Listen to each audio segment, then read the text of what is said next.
You're not my daughter. That child isn't mine. You've been cheating on me, and now you're going to disgrace this family. My husband is dead. I am pregnant. And his own mother wants to open his grave to prove my unborn child is not his. My name is Sarah. I never imagined that one day I would be standing between two worlds. One where I was a wife, and another where I was already a widow.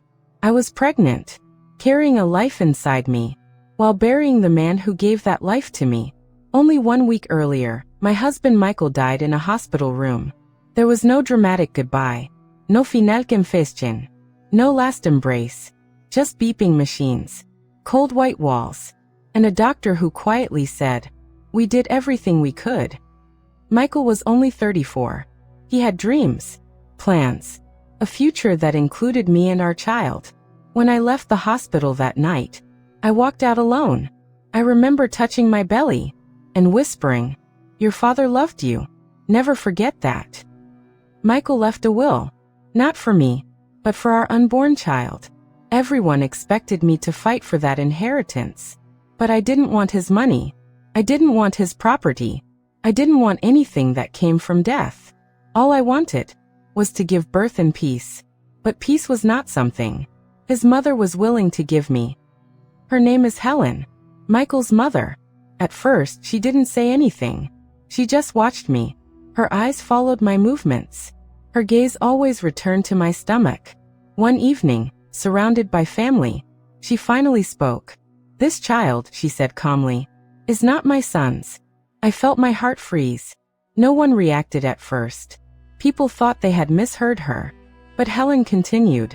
"My son was always away, always on business trips, rarely home." She looked directly at me. "The timing doesn't make sense. This baby cannot be Michael's." The room filled with silence. My ears rang. My hands shook. I wanted to scream, but no sound came out. I told myself, "She is grieving. She lost her son. She doesn't know what she's saying." So I stayed silent. That was my mistake. After that night, the whispers began. Not loudly, not openly, but I felt them. Relatives avoided my eyes. Neighbors stared too long. Friends spoke carefully around me. Helen repeated her words. Again and again. She said Michael was barely home. She said she knew her son. She said a woman like me could not be trusted. Each word cut deeper. I stopped leaving the house. I stopped answering calls. I started doubting myself. Not because I was guilty, but because being accused long enough can break even the innocent. One afternoon, I heard someone call me. That woman. Something inside me snapped. I stood up. My voice shook. My tears fell freely. "I am not a whore," I cried. "I never betrayed your son. I loved Michael with everything I had. With my body. With my soul. With my life." The room went silent. Then Helen said something that stunned everyone. She said, "I will prove it, even if I have to open my son's grave." People gasped. Some cried. Some begged her to stop. They told her it was sinful, cruel, unforgivable. But Helen didn't care.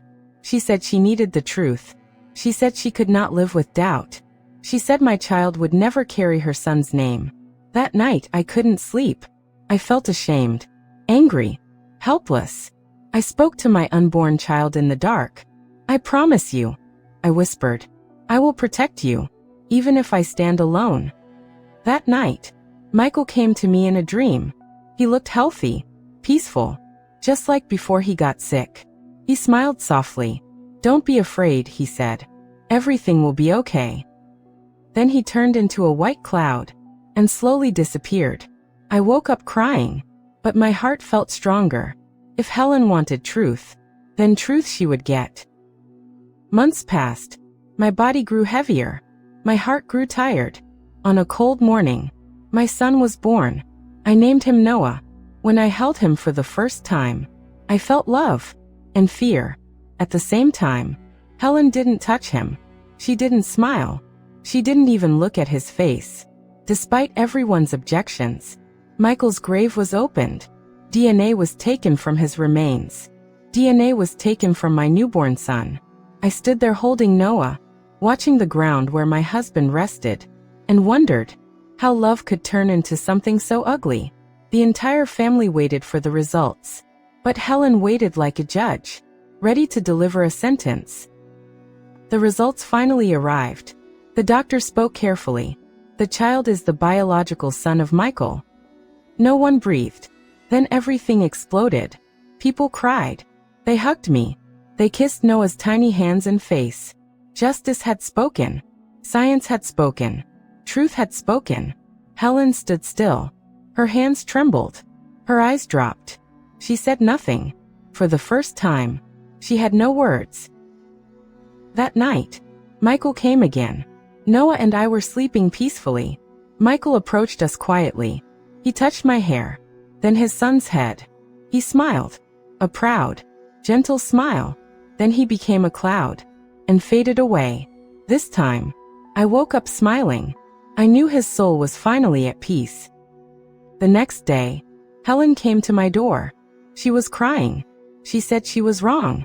She said grief blinded her. She said she was sorry.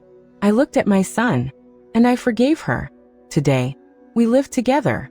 She loves Noah deeply. She treats me like her own daughter. The pain is behind us. God is just. Truth always survives. Even family cruelty.